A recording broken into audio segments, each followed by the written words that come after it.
Subscribe now and press the bell icon. Never miss an update. किसी ज़िम्मेदार की भैंस ने दूध देना बंद कर दिया। ज़िम्मेदार बड़ा परेशान हुआ, उसे डॉक्टर के पास लेकर गया। डॉक्टर ने टीके लगाए लेकिन कोई फ़र्क ना पड़ा। थक हार कर वो भैंस को पीर के पास ले गया।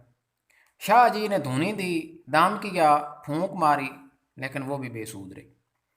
भैंस को कोई फ़र्क ना पड़ा। इसके बाद वो भैंस को किसी सियाने के पास ले गया। सियाने ने देसी टोटके लगाए लेकिन वो भी बेकार साबित हुए। आखिर में ज़िम्मेदार ने सोचा कि शायद खाने की मिकदार बढ़ाने से मसला ठीक हो जाए। खूब खाल बनोला खिलाया, किसी चीज़ की कसर न छोड़ी, लेकिन भैंस ने दूध देना शुरू न किया। लाचार होकर वो उसे कसाई के पास लेकर जाने लगा कि ये अब किसी काम की नहीं, तो चलो ज़िबाई करवा लो। रास्ते में उसे एक साईं मिला। साईं बोला, परेशान लगते हो।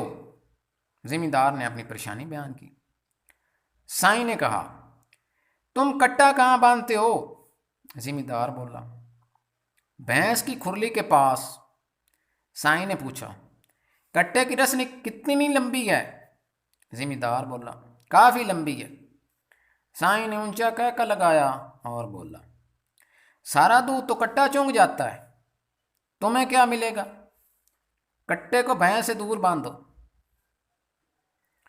कौमी असम्बली और सेनेट की 50 कमेटियाँ हैं।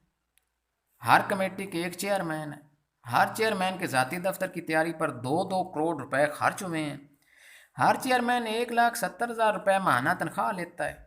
उसे ग्रेड 17 का एक सेक्रेटरी, ग्रेड 15 का एक स्टेनो, एक नायब कासत, 1500 सीसी गाड़ी, 600 लीटर पेट्रोल माहाना, एक रिहाइश के सारे अखराजात, बिल वगैरह इसके अलावा मिलते हैं।